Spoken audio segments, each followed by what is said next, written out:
अस्सलाम वालेकुम नाज़रीन, मैं हूं मियां अकील अफजल और आप देख रहे हैं मेरा यूट्यूब चैनल। नाज़रीन, आज इस वीडियो में बात करेंगे इस्लामाबाद हाई कोर्ट में मामलात एक मरतबा फिर बिगड़ने लगे हैं। इस्लामाबाद हाई कोर्ट के जज जस्टिस सरदार इजाज़ इसहाक ने क्या अपने ही chief justice justice Sarfaraz Dogar के ख़िलाफ़ तौहीन अदालत की कार्रवाई शुरू कर दी है।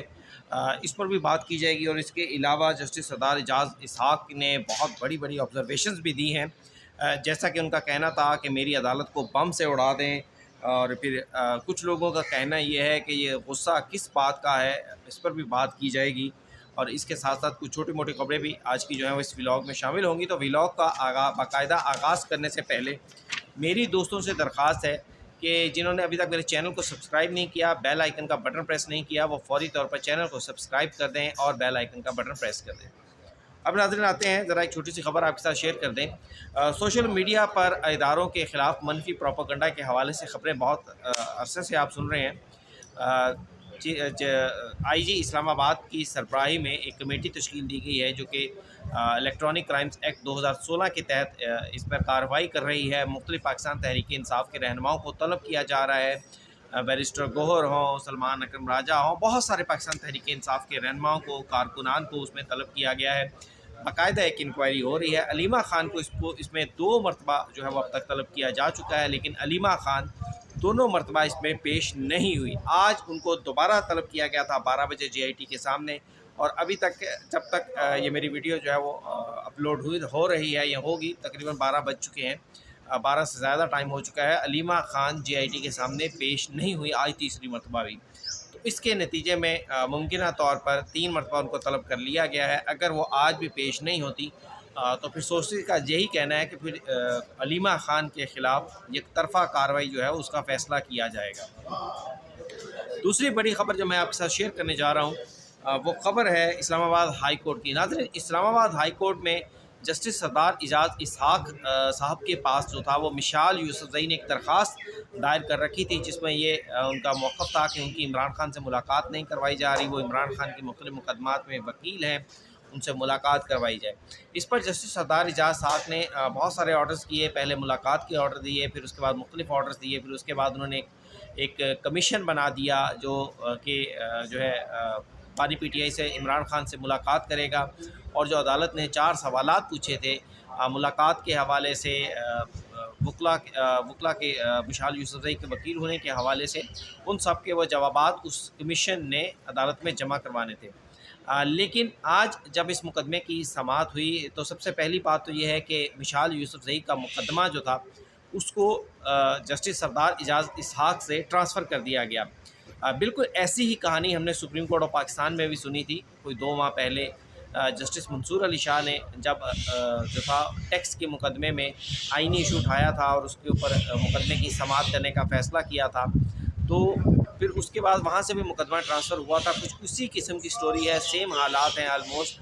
और फिर उसके बाद जो है जस्टिस सरदार इजाज़ इसहाक से इस लिस्ट को या इस मुकदमे को डीलिस्ट करने का जो फ़ैसला था वो कल हो गया था। बुनियादी उसकी वजह यही थी कि जस्टिस सरफराज डोगर ने पीर के रोज़ जो है वो एक जेल सुपरिटेंडेंट अब्दुल गफूर साहब की एक दरख्वास्त पर समाअत की, जिसमें उन्होंने कहा था कोई 20 के करीब इमरान खान के मुकदमात मुलाकातों के लिए मुख्तलिफ़ अदालतों में ज़ेर इल्तवा हैं, उन तमाम मुकदमात को एक अदालत में यकजा कर दिया जाए।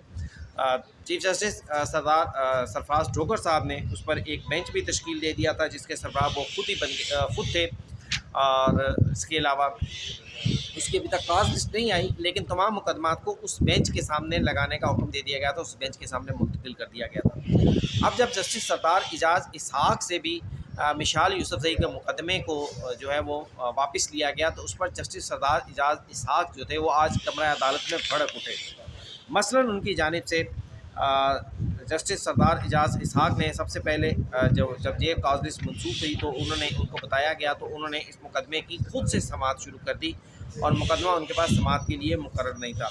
उन्होंने पहले तो मुकदमे की समाअत करते हुए जो है वो डिप्टी रजिस्ट्रार जुडिशल जो थे उनको तलब कर लिया, सुल्तान महमूद साहब इस्लामाबाद हाई कोर्ट के, और उनसे कहा, साथ ही एडवोकेट जनरल इस्लामाबाद को भी तलब किया कि जनाब मुझे बताएं कि ये मुकदमा मेरी अदालत से दूसरी अदालत में कैसे मुंतकिल कर दिया गया है। बहरहाल उसके बाद जब ये इस केस की वक्फे के बाद दोबारा समाअत हुई तो दोनों जो साहिबान थे वो अदालत के सामने पेश हुए और सेक्शन 6 और 7 के तहत अदालत ने उनसे जवाब तलब किया था। फिर इसके जब दोबारा पेश हुए तो जस्टिस सरदार इजाज़ इसहाक़ साहब ने सबसे पहले डिप्टी रजिस्ट्रार जुडिशल जो है सुल्तान महमूद साहब, उनसे पूछा कि मुझे ये बताएं कि किसके कहने पर मेरी काज लिस्ट मनसूख की गई, जिस पर सुल्तान महमूद साहब ने बड़ा वाज़ेह तौर पर कह दिया कि जनाब हमें chief justice Islamabad high court यानी जस्टिस सरफराज ढोकर साहब की उनके ऑफिस से हिदायत थी कि इमरान खान के जितने भी मुकदमात हैं उन्हें लार्जर बेंच के सामने मुकर्रर कर दिया जाए। फिर उसके बाद जस्टिस सरफराज ढोकर ने सवाल उठाया कि क्या किस कानून के तहत ये मुकदमात की मुंतकली की दरख्वास्त जो है वो इस्लामाबाद हाई कोर्ट में दायर की गई, क्या रियासत जज की मर्ज़ी के बगैर केस को लार्जर बेंच में मुंतकिल करने की हमायत करती है या नहीं करती। यह सवाल उन्होंने एडवोकेट जनरल से पूछा कि आप हमें बता दें। फिर इन्होंने ये भी कहा कि ये करने की बजाय अगर आपने ऐसा ही करना था तो फिर इससे बेहतर था कि मेरी अदालत को बारूद रखकर जो है वो उड़ा देते। जस्टिस सरदार इजाज़ इसहाक़ ने मज़ीद कहा कि जनाब हम हर 10 साल बाद बुनियादी असूल पर इसी मुकाम पर आ जाते हैं, खड़े हो जाते हैं, आकर खड़े हो जाते हैं। हमने बुनियादी सवालात जो हैं वो तय नहीं कर पाते। हमसे इससे बड़ी हमाकत नहीं हो सकती कि क्योंकि अमलदारी के बगैर, क्योंकि कानून की अमलदारी के बगैर जो है वो मईशत भी तरक्की नहीं कर सकती। क्या इस तरह अवाम निज़ाम इंसाफ जो है उस पर अवाम का एतमाद रहेगा। इस केस में रियासत जो है और सुपरिटेंडेंट शुएब शाहीन साहब ने इस मुकदमे की समाअत के दौरान उन्होंने अपने मौक़िफ़ अपनाया कि जनाब इस मुकदमे में तो जो था वो रियासत और उनके साथ जेल सुपरिटेंडेंट जो थे वो तो फ़रीक भी नहीं थे। हालांकि शुएब शाहीन साहब का ये मौक़िफ़ गलत है क्योंकि जेल सुपरिटेंडेंट को इस मुकदमे में बुलाया जा गया मुख्तलिफ़ मरतबा, तो फिर ऑटोमेटिकली वो फ़रीक तो बन गए। अब शुएब शाहीन साहब ने कहा कि जनाब हमें कल क्या इंसाफ मिलेगा, PTI का अपना रोना नहीं मुकता। फिर उसके बाद मिसाल यूसुफ़ज़ई जो थी उन्होंने कहा कि जनाब हमारे साथ बाहर ये हो रहा है तो इमरान खान और बुशरा बीबी के साथ जेल के अंदर क्या होता होगा। इस पर जज साहब ने जो ऑब्जर्वेशन दी वो इंतहाई अहम है। जस्टिस सरदार इजाज़ इसहाक़ साहब ने कहा कि आप वो बात कर रही हैं, हमें तो आप और बात कर रही हैं, हमें तो अपने इदारे की फ़िक्र हो गई है। जस्टिस सरदार इजाज़ इसहाक़ ने मज़ीद कहा कि मामला सोशल मीडिया की आपकी तरफ जा रहा था लेकिन अब ये मामला हमारी तरफ आ गया है।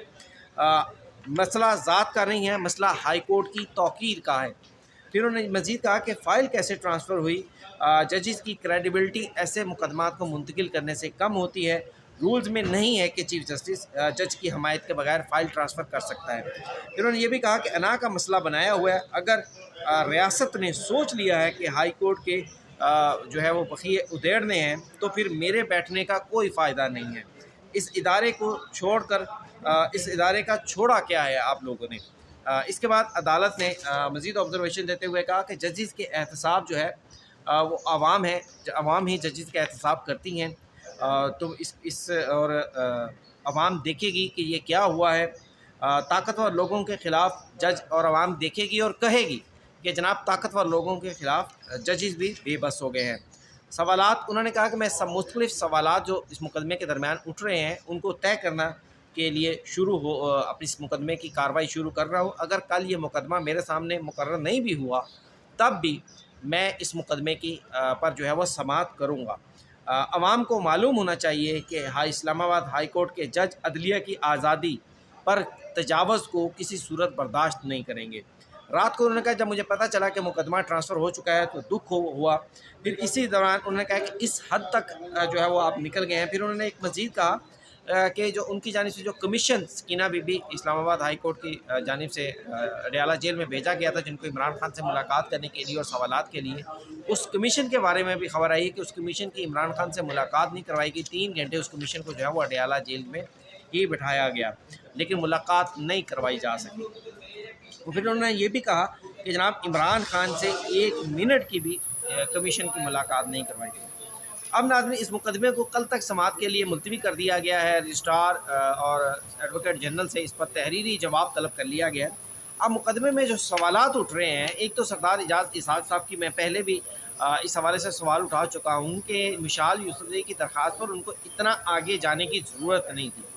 फिर दूसरा बात ये है, सवाल ये उठाया जाता है कि क्या ज़ेर इल्तवा मुकदमे को चीफ जस्टिस ट्रांसफ़र कर सकता है या नहीं कर सकता, और सवाल ये उठाया जाता है कि किस इख्तियार के तहत वो ज़ेर इल्तवा मुकदमात को ट्रांसफ़र करता है। देखिए, मैं आपके सामने ये मिसाल रखता हूँ कि बहुत सारे मुकदमात जो हैं हम यहाँ पर सुप्रीम कोर्ट में सुनते हैं कि जनाब मेरा मुकदमा एक मुकदमा मेरा हाई कोर्ट पेशावर में है, एक मेरा मुकदमा हाई कोर्ट लाहौर में है। इमरान खान के ख़िलाफ़ बहुत सारे मुकदमात हुए थे, तो उनकी जानिब से सुप्रीम कोर्ट ऑफ पाकिस्तान में ये दरख्वास्तें आईं, और बहुत सारे लोगों की जानिब से रूटीन में ये दरख्वास्तें आती है कि जनाब मेरे मुकदमात मुख्तलिफ़ जगहों पर हो रहे हैं, इशू एक ही है, तो मेरे इस मुकदमे को इकट्ठा कर दिया जाए। हाई कोर्ट्स में भी ऐसी दरख्वास्तें जाती हैं कि जनाब सिविल मुकदमा जो हैं वो मुख्तलिफ़ जगहों पर चल रहे हैं, मियाँ बीवी के झगड़ों के मुकदमात मुख्तलिफ़ जगहों पर चल रहे हैं, मामला एक ही है, तो उनको एक जगह पर मुंतकिल कर दिया जाए। तो मुकदमात को किसी एक जगह पर मुंतकिल करना जो है, इसकी तो बहुत सारी प्रेसिडेंट मौजूद है। सवाल ये है कि जो उठाया जा रहा है कि जनाब क्या इस्लामाबाद हाई कोर्ट या सुप्रीम कोर्ट के जज के सामने पेंडिंग मुकदमा ट्रांसफ़र किया जा सकता है या नहीं किया जा सकता। इसमें जो दूसरी साइड के लोग हैं उनका कहना ये है कि जनाब ज़ेर इल्तवा मुकदमे को ट्रांसफ़र नहीं किया जा सकता, और ऐसा क्योंकि कानून में इजाज़त नहीं है, रूल्स में इजाज़त नहीं है। तो मेरा मौक़िफ़ इसमें ये है कि अगर मुकदमा मुकर्रर करने का इख्तियार है, मुकदमे में बेंच बनाने का इख्तियार है, किसी जज को देने का इख्तियार है, तो फिर यकीनी तौर पर जो है वो मुकदमा मुंतकिल करने का भी इख्तियार आ जाता है। अगर चाहे ये रूल्स में नहीं लिखा हुआ, तो फिर रूल्स में हम ये भी मौक़िफ़ अपनाते हैं कि रूल्स में मुकदमात ज़ेर इल्तवा मुकदमे को मुंतकिल करने पर कोई पाबंदी भी नहीं है। फिर दूसरी बात इसमें जो सामने आ रही है कि देखिए, एक तरफ कह रहे हैं कि जनाब पेंडिंग था, हाई कोर्ट के ऑर्डर थे, एक तरफ एक जज साहब के पेंडिंग ऑर्डर्स थे, दूसरी तरफ chief justice Islamabad high court ने ऑर्डर कर दिया कि इन सारे मुकदमात को इकट्ठा कर दिया जाए सुपरिटेंडेंट अडयाला जेल की दरख्वास्त पर।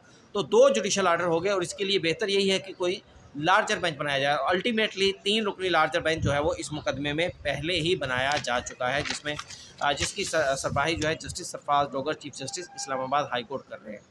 तो यहाँ फिर दूसरी ऑप्शन ये है कि इस्लामाबाद हाई कोर्ट के जज साहबान पहले भी इस मामले पर जो है वो सुप्रीम कोर्ट में आ चुके हैं जस्टिस सरफराज डोगर के इख्तियारात के ख़िलाफ़। तो अब भी उनके पास ये ऑप्शन मौजूद है कि अगर उन्हें एतराज़ है तो सुप्रीम कोर्ट ऑफ पाकिस्तान में 184(3) की दरख्वास्त जो है वो दायर कर सकते हैं।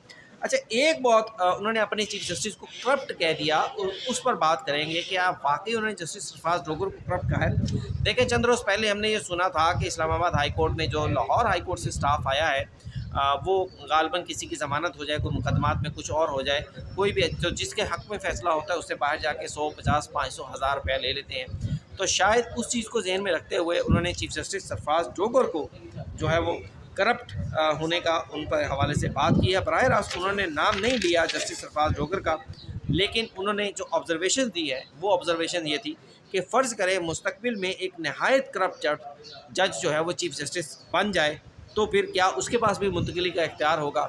तो फिर हम तो सर सवाल ये करते हैं कि फ़र्ज़ करें मुस्तकबिल में या माजी में या आज जो जज साहबान करप्ट हैं, क्या उनकी से अदलिया के इख्तियारात ले लिए जाते हैं? क्या कोई जज अगर अपने इख्तियारात से तजावुज़ करे, जैसा इस्लामाबाद हाई कोर्ट में बहुत सारे मुकदमात में हुआ है, और मैं तो इस मुशाल यूसुफ़ज़ई के मुकदमे में भी यही समझता हूँ कि इख्तियारात से जज ने बाउंड्री से या सो मोटो का इख्तियार इस्तेमाल करते हुए जो है वो इख्तियारात से तजावुज़ किया है, तो फिर इस पर भी बहुत सारे सवालात उठते हैं कि क्या आपके पास या इस मौजूद अदालत के पास ये इख्तियार था या नहीं था। बहरहाल नाज़रीन, ये था आज का व्लॉग। कमेंट्स में ज़रूर बताइएगा, चैनल को लाइक, सब्सक्राइब और वीडियो को शेयर करना बिल्कुल मत भूलिएगा। इजाज़त दीजिए, अल्लाह हाफ़िज़।